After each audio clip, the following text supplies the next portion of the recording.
आज हम resonance effect पढ़ने वाले। आगे हमने 2 लेक्चर में क्या पढ़ा? फर्स्ट में पढ़ा कौन से मॉलिक्यूल में रेजोनेंस हो सकते हैं। सेकंड पढ़ा रेजोनेटिंग स्ट्रक्चर, कैनोनिकल स्ट्रक्चर्स। आपको गिवन हो और आपसे पूछे कौन ज़्यादा स्टेबल है, तो उसमें मैंने बॉन्ड ट्रिक पढ़ाई कि सबसे पहले पाई बॉन्ड देखो, ऑक्टेट देखो, न्यूट्रलिटी देखो, वो आगे। देन चार्ज देखो, चार्ज वाले 2-3 मिक्स हो रहे हैं तो चार्ज कहाँ है वो देखिए। ऑक्सीजन, फ्लोरीन और नाइट्रोजन के लिए प्रायोरिटी में ऑक्टेट है। डन, ये पढ़ लिया। जो ज़्यादा स्टेबल वो ज़्यादा कंट्रीब्यूटिंग, ज़्यादा स्टेबल वो रेजोनेंस एनर्जी ज़्यादा रिलीज कर चुका है, ऐसा आपको मानना है। यहाँ तक बात हो गई है। आज हम उसकी इफेक्ट पढ़ रहे हैं कि कोई भी मॉलिक्यूल में जब रेजोनेंस होता है तो उसके कारण वो मॉलिक्यूल में एग्जैक्टली क्या होता है। तो रेजोनेंस क्यों होता है? तो पाई इलेक्ट्रॉन अपना लोकेशन छोड़ के कहीं और जाते हैं, दैट इज कॉल्ड डीलोकलाइजेशन। ये वर्ड ऑर्गेनिक केमिस्ट्री में कुछ ज़्यादा ही इंपॉर्टेंट है। जब वो डीलोकलाइज होता है तो जहाँ से वो डीलोकलाइज हो रहा है उसको वो पॉजिटिव चार्ज देके जाएगा, और जहाँ पे वो मूव कर रहा है वहाँ नेगेटिव चार्ज डेवलप करेगा। ओके, तो ये है उसकी इफेक्ट। पाई बॉन्ड जब दूसरे पाई इलेक्ट्रॉन से इंटरैक्ट करता है तब मॉलिक्यूल में कुछ पोलैरिटी डेवलप करता है। पोलैरिटी मतलब negative positive, that is called resonance या मेसोमेरिक इफेक्ट। दोनों नाम सेम है, दोनों के बीच में एक छोटा डिफरेंस है, वो अभी थोड़ी देर में मैं बता रहा हूँ। रेजोनेटिंग इफेक्ट क्या है? एक और बार, जब 2 पाई इलेक्ट्रॉन्स, पाई बॉन्ड, कुछ भी ऐसी चीज़ें जो डीलोकलाइज हो रही है उसके कारण मॉलिक्यूल में कहीं पे चार्ज डेवलप हो रहा है, तो that is known as resonance effect. Resonance effect is stronger than inductive effect. Why sir? क्योंकि इंडक्टिव इफेक्ट सिग्मा बॉन्ड पे ऑपरेट होता है, ये पाई इलेक्ट्रॉन पे। सिग्मा को ब्रेक करना थोड़ा, ब्रेक मतलब कि सिग्मा इलेक्ट्रॉन्स काफ़ी टाइटली बाउंडेड होते हैं तो उसे खींचना थोड़ा मुश्किल है। पाई आप जानते हो वो साइड बाय साइड ओवरलैपिंग है, तो उसके इलेक्ट्रॉन को रिलीज करना थोड़ा इजी है। तो resonance effect is stronger than inductive, पहली तो बात ये है। ओके, अब टाइप्स ऑफ इट्स इफेक्ट, तो वो भी 2 टाइप के, एक तो डोनर इफेक्ट और ये एक्सेप्टर। जैसे आई इफेक्ट में था पॉजिटिव आई मतलब डोनर, नेगेटिव आई तो एक्सेप्टर, सेम यहाँ। बट यहाँ जो भी डिसीजन लेंगे लॉन पेयर से लेंगे, और वहाँ जो डिसीजन लेते थे इलेक्ट्रोनेगेटिविटी से लेते थे कि इलेक्ट्रोनेगेटिविटी ज़्यादा तो खींचेगा, इलेक्ट्रोनेगेटिविटी कम तो देगा। क्लियर? उसको क्लब नहीं करेंगे हम आज, इसके बाद वाला जो वीडियो और लेक्चर लेंगे उसमें मैं आपको क्लब करके पढ़ाऊंगा कि कैसे एक ही मॉलिक्यूल में 2 इफेक्ट को कैसे देखा जाता है। बट आज मैं आपको कंफ्यूज करना नहीं चाहता, तो today I am just going for resonance effect, then we will go for both effect, inductive as well as resonance. Okay, तो एकदम माइंड क्लियर कर लो, we are going to learn resonating effect. अब आपके पास पॉजिटिव मतलब वापिस वही बात हो गई, डोनर। तो ये OH ग्रुप है, बताइए इसके पास लॉन पेयर है ना, तो वो खींचेगा कि डोनेट करेगा? तो है तो देगा, सही ना? है तो देगा। यहाँ इलेक्ट्रोनेगेटिविटी नहीं देखना है, क्या देखना है? Lone pair. बोलो एक बार, क्या देखना है? आई इफेक्ट में, और यहाँ लॉन पेयर आप देखो तो ये लॉन पेयर अंदर।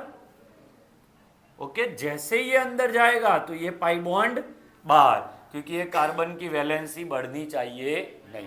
तो देखो ये डोनर हुआ, ड्रॉ करिए क्या क्या चेंजेस हुए बताइए। ये बॉन्ड बाहर आ गया तो यहाँ नेगेटिव, ये बॉन्ड को कुछ नहीं हुआ, यहाँ कुछ नहीं हुआ, ये सिंगल बॉन्ड था वो डबल हो गया, ये 4 डॉट्स थे वो 2 गए, इसने डोनेट किया इसीलिए ये प्लस। नेक्स्ट, अब क्या होगा? वापिस ये नेगेटिव अंदर अब तो यहां घूमेगा ना डीलोकलाइजेशन, बार बार चार्ज डीलोकलाइज होगा, ये अंदर तो ये बाहर। अंडरस्टूड? चलो ये अंदर गया तो बॉन्ड बना, ये बॉन्ड बाहर आया तो नेगेटिव चार्ज, यहां कुछ नहीं, यहां कुछ नहीं, यहां कुछ नहीं, यहां कुछ नहीं। बोलो डन। बोलो क्या लग रहा है आगे क्या होगा? वापिस ये अंदर ये बाहर। डीलोकलाइजेशन ऑफ चार्ज चल रहा है। किसे पकड़ के रखना है? चार्ज को। ये अंदर ये बाहर, बाकी को टच। लास्ट में डीलोकलाइजेशन, ये अंदर अब ये बाहर। जो था वो नहीं, डबल बॉन्ड की पोजीशन चेंज हो चुकी है, देखो ध्यान से। किसको डीलोकलाइज करना है? चार्ज को। तो बताइए डोनर हुआ कि नहीं? अच्छा, डोनर होने से क्या हुआ? इलेक्ट्रॉन, बेंजीन को इलेक्ट्रॉन मिले कि नहीं मिले? ये बेंजीन रिंग को इलेक्ट्रॉन मिले, तो बेंजीन का क्या बन गया? Electron rich. मतलब उसने बेंजीन रिंग को क्या कर दिया? एक्टिवेट। किस चीज में एक्टिवेट? तो इलेक्ट्रोफाइल जो कोई आएगा E प्लस, तो E प्लस को नेगेटिव चार्ज चाहिए, बेंजीन को उसने नेगेटिव चार्ज दिया, तो E प्लस की अटैक इजी हो जाएगी। इस सेंस में इसने क्या किया? एक्टिवेट। समझिए वापिस से भाई, आप फर्स्ट टाइम में ट्राई करिए समझने का, ऐसा मत समझिए कि दूसरी तीसरी बार में ही हम पढ़ेंगे। भाई OH ने इलेक्ट्रॉन बेंजीन रिंग को दिया, डन है। उसके कारण बेंजीन रिंग पे इलेक्ट्रॉन डेंसिटी बढ़ गई, बढ़ी ना, उसके कारण E प्लस का अटैक भी इजी हो गया, क्योंकि E प्लस को क्या चाहिए? मिल गया, जाके अटैक मार दिया, तो इजी हो गया। तो इसको क्या बोलते हैं? एक्टिवेट। इसको हम हाइड्रोकार्बन चैप्टर में और अच्छे से पढ़ेंगे, एक्टिवेटिंग, डीएक्टिवेटिंग।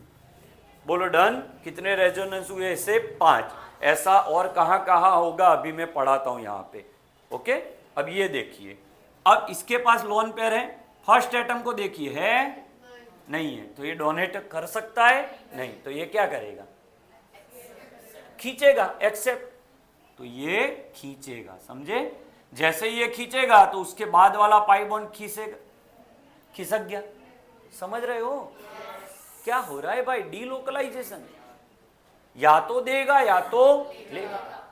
मतलब 100% नहीं होता कि देगा लेगा, कई बार ऐसा भी होगा कुछ नहीं होगा। रेजोनेंस ही ना हो तो क्या होगा?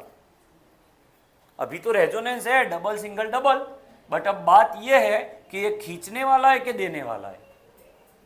जैसे कि यहां देने वाला था, लॉन पेयर सिंगल डबल, तो देने वाला है। अब ये खींचने वाला है, बताइए खींचेगा कैसे? बोलो इसने खींचा ना, तो यहां प्लस, क्यों प्लस?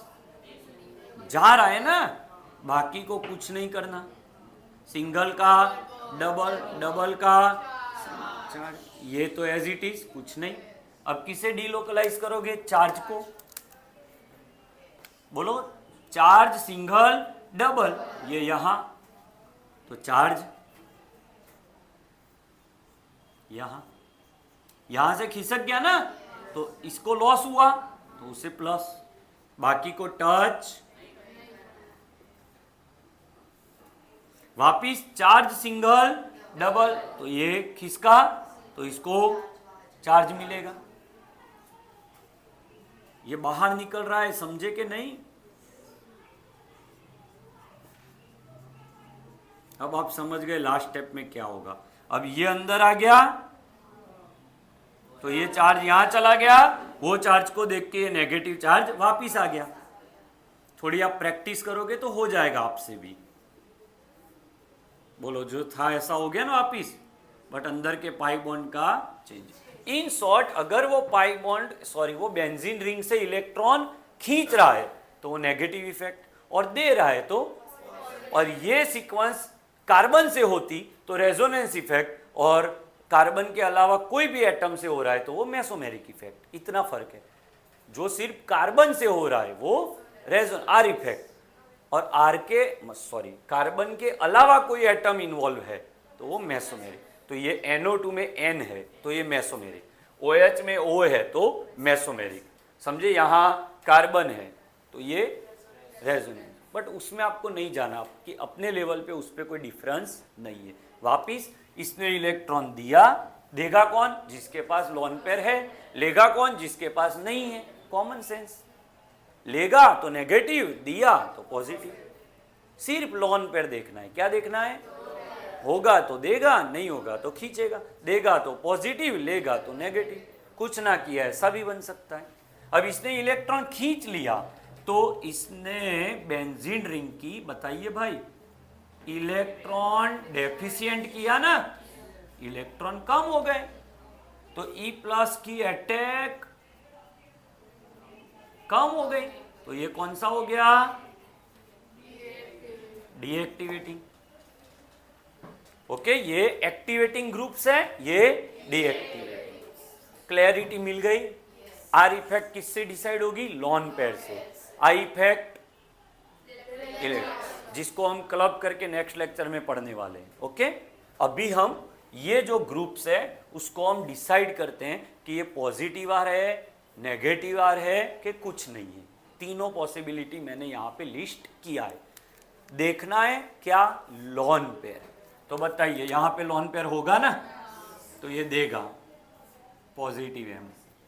हूँ आर, यहाँ पे आर ही लगा रहा हूँ, है ना। अभी तो आर और एम में थोड़ा ही डिफरेंस है, तो फिर हम बार बार कंफ्यूज ना हो, सभी में आर लगा लेंगे, R minus R plus R. Lone pair है तो डोनर। चलो अब यहाँ लोन पेयर है, अब बोलो सर कैसे पहचानते हो, ग्रुप नंबर 14, 4 बॉन्ड बन गए, यहाँ डबल, सिंगल, डबल, पर ये डोनर नहीं है, खींचने वाला है, तो नेगेटिव आर। अब यहाँ देखो डबल, ये देखो डबल, सिंगल, बट उसके पास कुछ है ही नहीं उसके बाद, देखो तो यहाँ रेजोनेंस इफेक्ट ही नहीं है, ना देने वाला, क्योंकि लेके क्या खिसकाएगा, लेगा तो उसे कुछ ट्रांसफर करना पड़ेगा, देगा तो भी कुछ ट्रांसफर। अब देखो यहां प्लस है तो ये प्लस है तो लेगा 100%। ओके, तो ये भी नेगेटिव। इसका पूरा डिटेल 12th में आ रहा है। चलो Cl पे तो लोन पेयर होता है भर भर के, तो ये डोनर हुआ। यहां भी लोन पेयर होता है भर भर के, यहां भी लोन पेयर होता है, तो पॉजिटिव आर। बट ये वीक पॉजिटिव आर है। कैसे वीक है वो हम बाद में पढ़ेंगे। लोन पेयर देखिए है तो देगा, नहीं है तो खींचेगा, देगा तो प्लस आर, लेगा तो minus R. R effect lone pair से, आई इफेक्ट इलेक्ट्रोनेगेटिविटी से। और चार्ज हुआ तो चार्ज देख लो, आई इफेक्ट की। क्लब नहीं करना पर बार बार डिफरेंस बता रहा हूं, नेक्स्ट लेक्चर में क्लब करेंगे हम उसे। चलो कहां पहुंचे, यहां। बताओ यहां तो लोन पेयर है ही नहीं, बट डबल, सिंगल, डबल, तो ये यहां से खींचेगा, इसे दे देगा, तो खींचने वाला हुआ। वापिस NO2 तो अभी पढ़ा, NO2 तो ऐसा होता है, तो डबल, सिंगल, डबल, खींचेगा, दे देगा। ये तो प्योर नेगेटिव, सिर्फ देगा। ये तो powerful I, positive are effect में पावरफुल, स्ट्रॉन्ग। सर क्यों स्ट्रॉन्ग, अरे देगा, एक्स्ट्रा लोन पेयर है। तो अब इसकी पॉजिटिव आर इफेक्ट और इसकी पॉजिटिव आर इफेक्ट दोनों ही डोनर है, बट इसकी डोनेशन कैपेसिटी ज्यादा, क्योंकि प्योर नेगेटिव चार्ज है, जो हमने आई इफेक्ट में भी बोला था। आगे का लेक्चर देख लीजिएगा आप, बोला था ना, चार्ज वाले ज्यादा स्ट्रॉन्ग होते हैं। इसको बोलो कि आप लोन पेयर दीजिए और इसको बोलो लोन पेयर दीजिए, ये पहले देगा क्योंकि एक्स्ट्रा लोन पेयर है।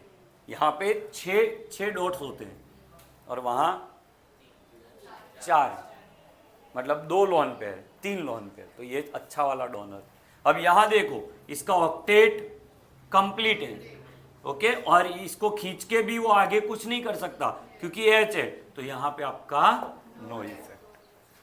तो ओवरऑल आज का लेक्चर क्या है भाई, लोन पेयर है तो देगा, नहीं है तो खींचेगा, पर खींचने में एक प्रॉब्लम है, खींच के कोई लेने वाला होना चाहिए। जैसे कि यहाँ खींच के H नहीं ले सकता, खींच के H नहीं ले सकता, तो यहाँ 2 में नो इफेक्ट। यहाँ देखो खींचा, ऑक्सीजन ने लिया, खींचना ही नहीं है, खींच के कोई एटम लेने वाला भी होना चाहिए। तो सिंपल ट्रिक, लास्ट बार लोन पेयर है तो देगा प्लस आर, नहीं है तो लेगा माइनस आर, बट आगे कोई होना चाहिए, नहीं तो नहीं। थैंक्स।